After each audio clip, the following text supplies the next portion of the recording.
দেশের আগামী দিনের দিক নির্দেশক জনাব তারেক রহমান। জনাব তারেক রহমান।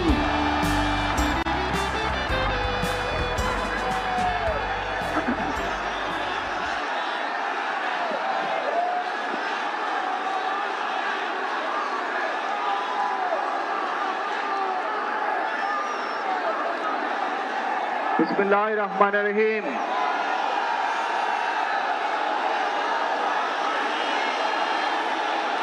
প্রিয় বাংলাদেশ,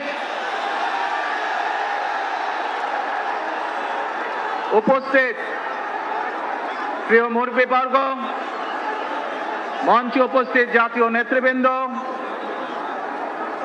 আমার সামনে উপস্থিত প্রিয় ভাই ও বোনেরা এবং মিডিয়ার মাধ্যমে সমগ্র বাংলাদেশ থেকে যারা দেখছেন এই অনুষ্ঠান, প্রিয় ভাই বোনেরা, প্রিয় মা বোনেরা, আসসালামু আলাইকুম।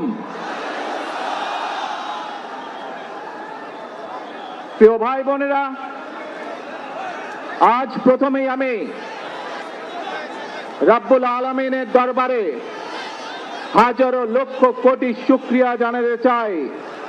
রব্বুল আলামিনের অশেষ রহমতে আজ আমি আমার প্রিয় মাতৃভূমিতে ফিরে আসতে পেরেছি আপনাদের দোয়ায়, আপনাদের মাঝে। প্রিয় ভাই বোনেরা, আমাদের এই প্রিয় মাতৃভূমি 1971 সালে লাখো শহীদের রক্তের বিনিময়ে অর্জিত হয়েছিল। ঠিক একইভাবে 75-এ আবার 7ই নভেম্বর আধিপত্যবাদীদের হাত থেকে রক্ষার জন্য সেদিন সিপাহী জনতার বিপ্লবের মাধ্যমে আধিপত্যবাদের হাত থেকে দেশকে রক্ষা করা হয়েছিল। একইভাবে পরবর্তীতে 90-এর স্বৈরাচারের বিরুদ্ধে এদেশের জনগণ, এদেশের খেটে খাওয়া মানুষ তাদের গণতান্ত্রিক অধিকারকে ছিনিয়ে এনেছিল। কিন্তু তারপরেও ষড়যন্ত্রকারীদের ষড়যন্ত্র থেমে থাকেনি।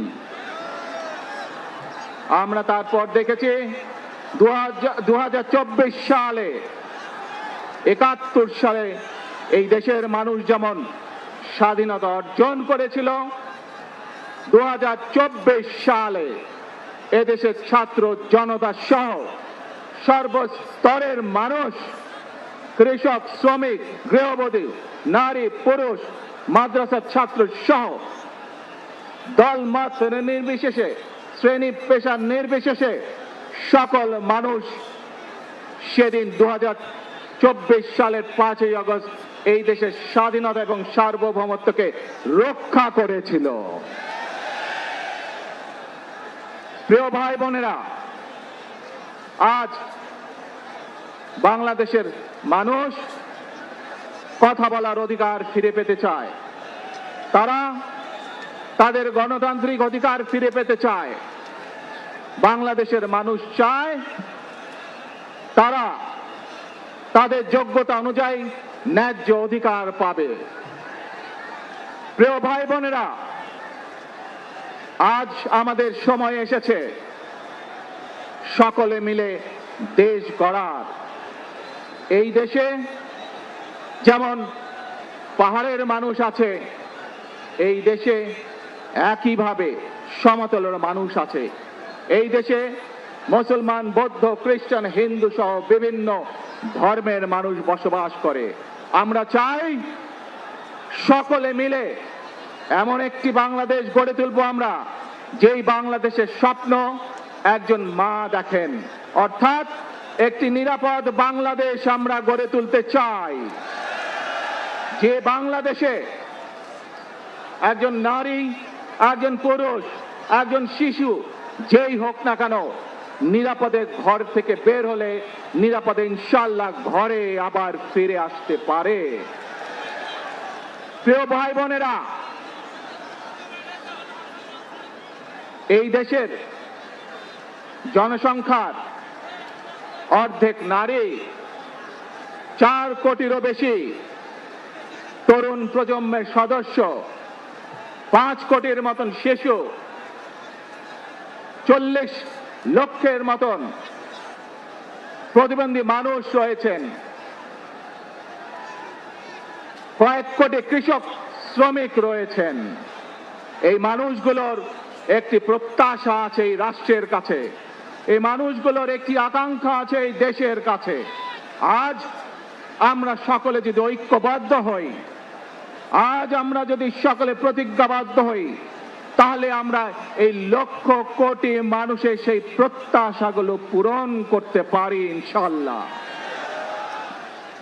প্রিয় ভাই বোনেরা, 71 সালে আমাদের শহীদরা নিজের জীবন উৎসর্গ করেছিলেন এই রকম একটি বাংলাদেশ গঠনের জন্য।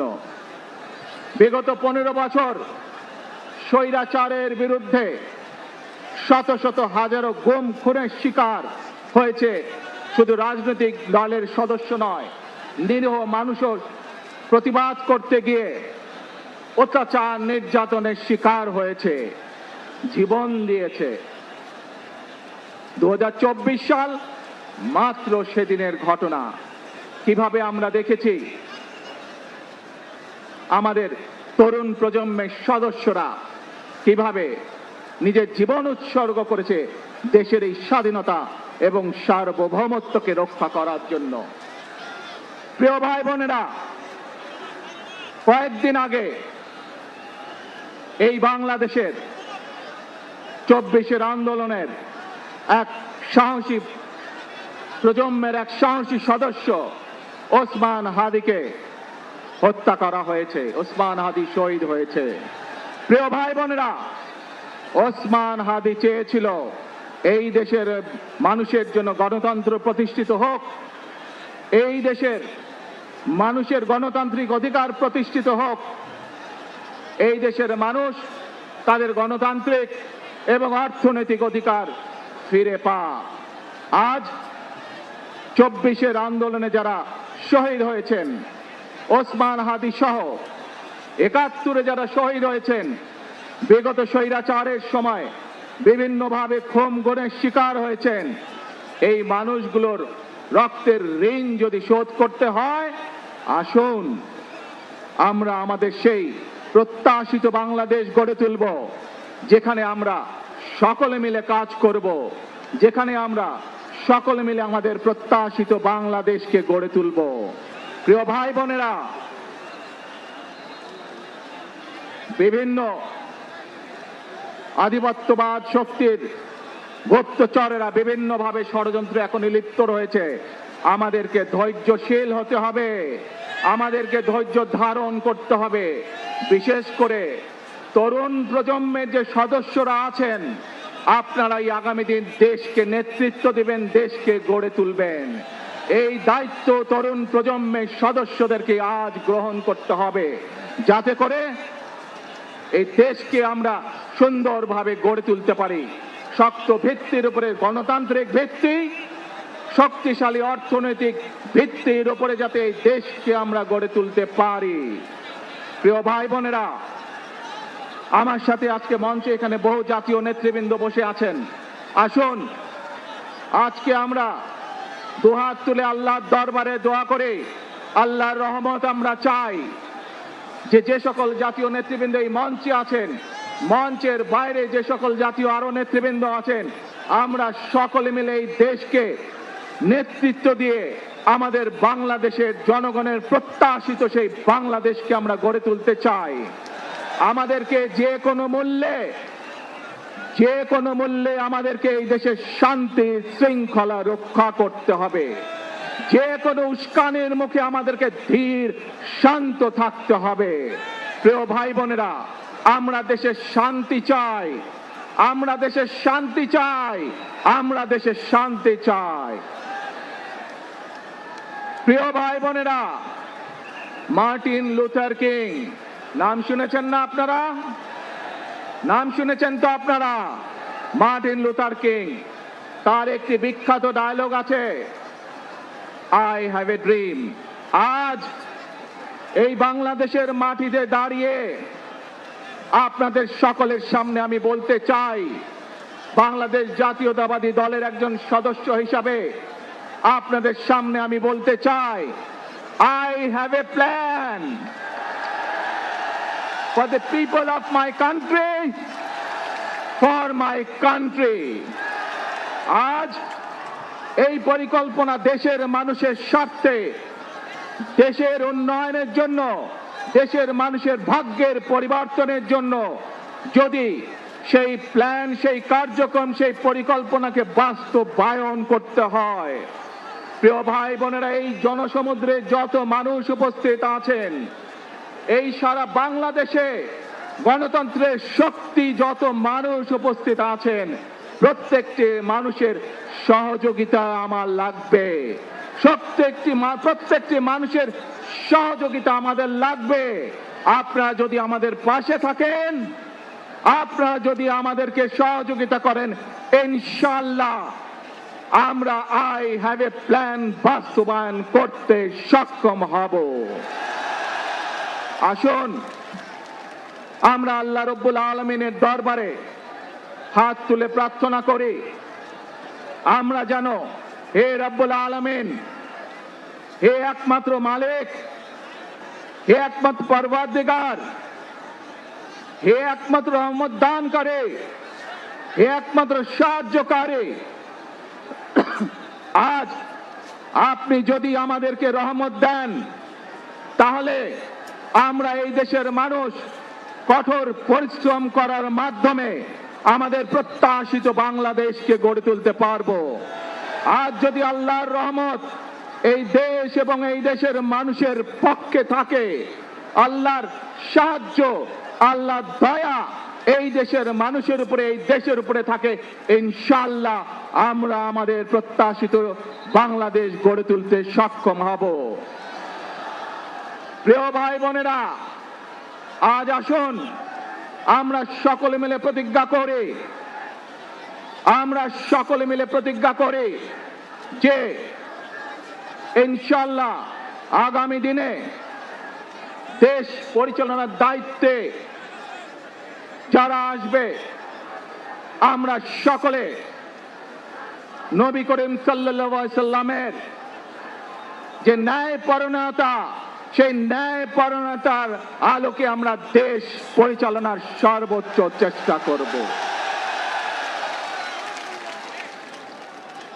প্রিয় ভাই বোনেরা, আজ আপনারা জানেন এখান থেকে আমি আমার মা দেশনেত্রী খালেদা জিয়ার কাছে যাব। এই একটি মানুষ, যে মানুষটি এই দেশের মাটি, এই দেশের মানুষকে নিজের জীবনের থেকেও বেশি ভালোবেসেছেন। তার সাথে কি হয়েছে আপনারা প্রত্যেকটি মানুষ সে সম্পর্কে অবগত আছেন। সন্তান হিসাবে আপনাদের কাছে আমি চাইবো, আজ আল্লাহর দরবারে আপনারা দোয়া করবেন যাতে আল্লাহ ওনাকে তৌফিক দেন, উনি যাতে সুস্থ হতে পারেন। প্রিয় ভাই বোনেরা, সন্তান হিসাবে আমার মন আমার মায়ের বিছানার পাশে পড়ে আছে সেই হাসপাতালের ঘরে, কিন্তু সেই মানুষটি যাদের জন্য জীবনকে উৎসর্গ করেছে, অর্থাৎ আপনারা এই মানুষগুলোকে, যাদের জন্য দেশনেত্রী খালেদা জিয়া জীবন উৎসর্গ করেছেন, নিজের জীবন, সেই মানুষগুলোকে আমি কোনোভাবেই ফেলে যেতে পারি না। এবং সেজন্যই আজ হাসপাতালে যাবার আগে আপনাদের প্রতি সহ টেলিভিশনগুলোর মাধ্যমে যারা সমগ্র বাংলাদেশে আমাকে দেখছেন, আপনাদের সকলের কাছে কৃতজ্ঞতা প্রকাশ করার জন্য আজ আমি এখানে দাঁড়িয়েছি আপনাদের সামনে। প্রিয় ভাই বোনেরা, আসুন আমাদেরকে আজকে নিশ্চিত করতে হবে, আমরা যে ধর্মের মানুষ হই, আমরা যে শ্রেণীর মানুষ হই, আমরা যে দলেরই রাজনৈতিক দলের সদস্য হই অথবা একজন নির্দলীয় ব্যক্তি হই, আমাদেরকে নিশ্চিত করতে হবে যে কোনো মূল্যে আমরা আমাদের এই দেশের শান্তি শৃঙ্খলাকে ধরে রাখতে হবে। যে কোনো মূল্যে যে কোনো বিশৃঙ্খলাকে পরিত্যাগ করতে হবে। যে কোনো মূল্যে আমাদেরকে নিশ্চিত করতে হবে যাতে মানুষ নিরাপদ থাকতে পারে। শিশু হোক, নারী হোক, পুরুষ হোক, যে কোনো বয়স, যে কোনো শ্রেণী, যে কোনো পেশা, যে কোনো ধর্মের মানুষ যেন নিরাপদ থাকে, এই হোক আমাদের চাওয়া আজকে। প্রিয় ভাই বোনেরা, আসুন প্রিয় ভাই বোনেরা, সবাই মিলে আজ আমরা প্রতিজ্ঞাবদ্ধ হই, সবাই মিলে করব কাজ। কে জোরে আরো, সবাই মিলে করব কাজ, গড়ব মোদের বাংলাদেশ। ইনশাআল্লাহ আপনাদের সকলের কাছে দোয়া আছে, আবারও সকলকে যে কোনো মূল্যে দেশে শান্তি শৃঙ্খলা রক্ষার আহ্বান জানিয়ে যে কোনো বিশৃঙ্খলাকে পরিহার করে ধৈর্যের সাথে মোকাবেলা করার আহ্বান জানিয়ে আমার বক্তব্য শেষ করছি। আবারও আপনাদের কাছে কৃতজ্ঞতা প্রকাশ করছি আজকে আমাকে এইভাবে বরণ করে নেওয়ার জন্য। আল্লাহ হাফেজ। বাংলাদেশ জিন্দাবাদ, বাংলাদেশ জাতীয়তাবাদী দল জিন্দাবাদ। আসসালামু আলাইকুম।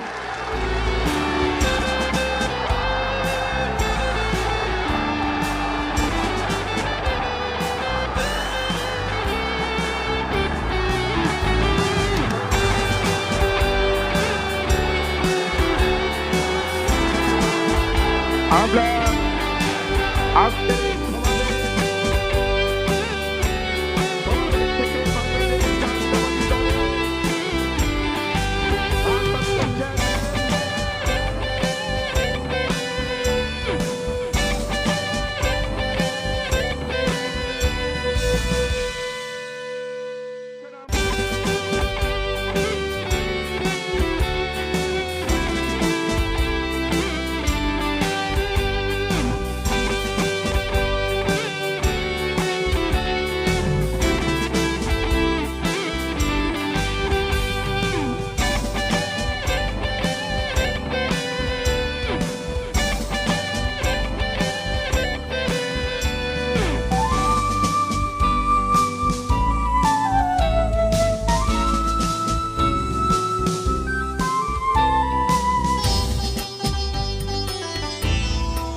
We have a plan for the people and for the country.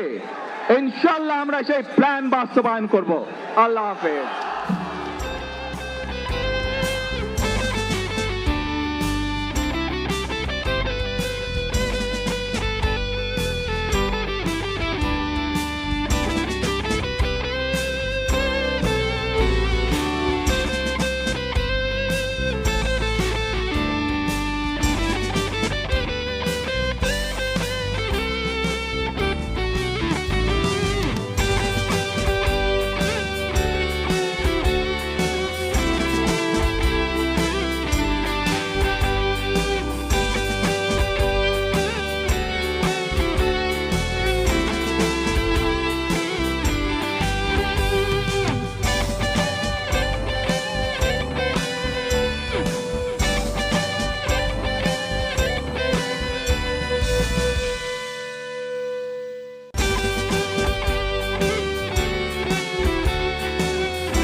দর্শক, আপনারা দেখলেন 17 বছর পর, দীর্ঘ প্রতীক্ষার পর বিএনপির ভারপ্রাপ্ত চেয়ারম্যান তারেক রহমান বক্তব্য রাখলেন। 36 জোড়াই এক্সপ্রেসওয়েতে পৌঁছেছেন তিনি। দর্শক তারেক রহমান বক্তব্য রাখলেন এবং সারা দেশের মানুষের প্রতি, আল্লাহর প্রতি তিনি কৃতজ্ঞতা প্রকাশ করেছেন। আছেন আমাদের সহকর্মী হাসান মাহমুদ, যুক্ত হচ্ছেন আমাদের সাথে।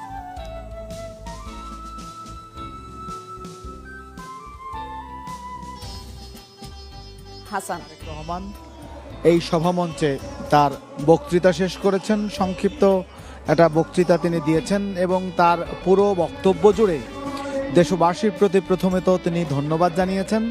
সেই ধন্যবাদে তিনি বলেছেন তিনি মানুষের ভালোবাসায় সিক্ত হয়েছেন, মানুষ তাকে বরণ করে নেওয়ার জন্য তিনি কৃতজ্ঞতা প্রকাশ করেছেন এবং 17 বছর পর তিনি দেশের মাটিতে এসে মানুষের ভালোবাসায় সিক্ত হয়েছেন এবং শ্রদ্ধাবনত চিত্তে মানুষের প্রতি সেই কৃতজ্ঞতাটুকু তিনি পেশ করেছেন।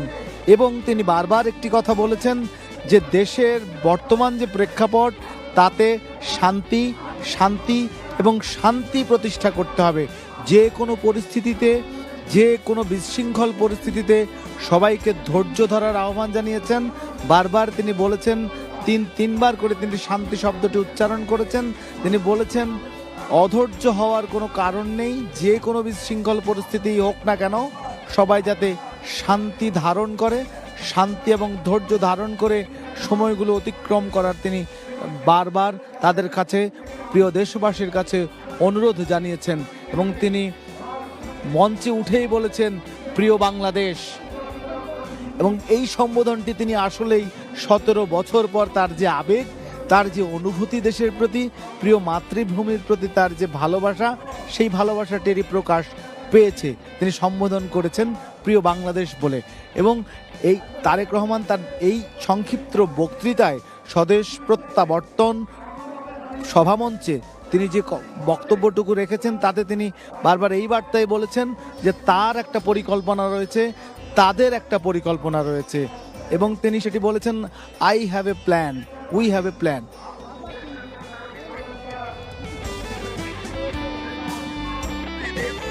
এবং সেই জায়গায় তিনি বারবার বলেছেন যে তার একটা পরিকল্পনা রয়েছে এবং সেই পরিকল্পনা তিনি বাস্তবায়ন করতে চান। সেই পরিকল্পনা সবার মানুষের ভালোবাসা এবং পুরো দেশবাসী তার পাশে থাকবে, এটাই তিনি প্রত্যাশা করেছেন। এবং তিনি বলছেন যে দেশবাসী তাকে সহযোগিতা করবে এবং দেশবাসী তার পাশে থাকবে। এবং সেই সভামঞ্চে তিনি তারেক রহমান তার সংক্ষিপ্ত বক্তৃতায় তার পরিকল্পনার কথা বলেছেন এবং সেই পরিকল্পনা তারা বাস্তবায়ন করতে চান, দেশবাসীর সহযোগিতা চান এবং সবাই তার পাশে থাকলে, তিনি প্রত্যাশা অনুযায়ী সবাই তাদের পাশে থাকলে, জাতীয়তাবাদী আদর্শের পাশে থাকলে তিনি প্রত্যাশা অনুযায়ী একটি বাংলাদেশ, পরিকল্পনা অনুযায়ী তিনি যে পরিকল্পনা সাজিয়েছেন সেই পরিকল্পনা অনুযায়ী একটি বাংলাদেশ উপহার দিতে চান। যেই বাংলাদেশে সবাই অন্ন বস্ত্র বাসস্থানের পাশাপাশি নিরাপদ বোধ করে, এই নিরাপত্তার কথা তিনি বারবার বলেছেন। এবং এখন এই সভামঞ্চ থেকে তারেক রহমান যাবেন তার মায়ের পাশে, তার মায়ের কাছে, এভার কেয়ার হাসপাতালে, যেখানে তার মা বেগম খালেদা জিয়া রয়েছেন। এবং তিনি এই সভামঞ্চে সেই বক্তব্যটিও দিতে ভুলেননি। তিনি বলেছেন যে মায়ের বিছানার পাশে আমার মন পড়ে আছে, মায়ের বিছানার পাশে তার মন পড়ে আছে। তবুও যে মা কাজ করেছেন বাংলাদেশের মানুষের জন্য, বেগম খালেদা জিয়া বাংলাদেশের মানুষের জন্য তার জীবনের সমস্ত সময়টুকু যে ব্যয় করেছেন, মানুষের উন্নয়নের জন্য, মানুষের ভোট ও ভাতের অধিকারের জন্য যিনি লড়েছেন, সেই মানুষকে ছেড়ে সেই মানুষের সাথে তাই তিনি প্রথমে কথা বলতে চেয়েছেন এবং কথা বলে তিনি তার মায়ের পাশে যাচ্ছেন।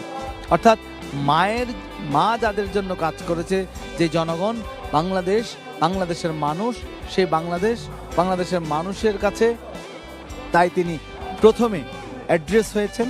তিনি প্রথমে বাংলাদেশের মানুষকে প্রতি কৃতজ্ঞতা যেমন জানিয়েছেন, ধন্যবাদ জ্ঞাপন করেছেন তাকে বরণ করে নেওয়ার জন্য এবং দেশের মাটিতে পা রেখেছেন তিনি। দেশের মানুষ তাকে ভালোবাসা, শ্রদ্ধা আর অভিনন্দনে সিক্ত করেছে।